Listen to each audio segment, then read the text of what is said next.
After summer break, my week 1 group did WBL. I was put in facility maintenance with 2 other people. This one guy that wasn't the brightest in our group, and this other young lady who I had a bit in common with. After summer break, my week 1 group did WBL. I was put in facility maintenance with 2 other people, this one guy who wasn't the brightest in our group, and this other young lady who I had a bit in common with. Anyways, the WBL week is after all your CPP classes, in which you get to choose either facility maintenance, working in the cafeteria, or working in the dorms.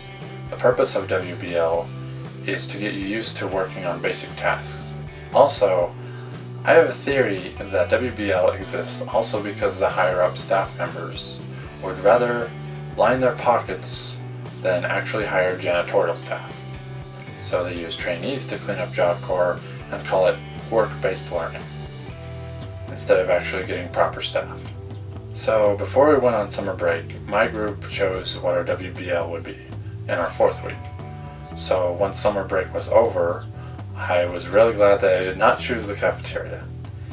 In facility maintenance, what we did was clean the bathrooms, swept the halls, vacuum, clean the windows, shook rugs, and stuff like that. Unfortunately, that week was not very eventful at all for me. That week was not worth talking about much at all, but what is worth talking about is life after CPP. CPP stands for Career Preparation Period, which is your first 5 weeks at Job Corps. So after CPP, you're either put into your trade, high school classes if you haven't graduated, or other classes if you hadn't passed the test known as the TABE test. The TABE test is the test of adult basic education or something like that, which is just basically math and reading skills. Not everyone passes this test on the first try, but thankfully I had. And since I already had my high school diploma, I didn't need to go into academics and went directly into trade. I was going to go into the security trade, but I kind of thought it was a waste of my time. Of course, choosing a trade is different for everyone. What doesn't work for me might work for someone else. So the trade I went into was office administration, or as one of my friends used to call it, office assassins, since everyone just calls it OA. The first few weeks you start getting the hang of your trade. At first it seems rather stressful or fun, but after a while it gets pretty repetitive. Office administration and security are both trades that can be completed the quickest for most people, which is partially why I chose OA. The other reason is because it was the only thing that I was even slightly interested in. When it comes to being in a trade at Job Corps, everyone's experience is different.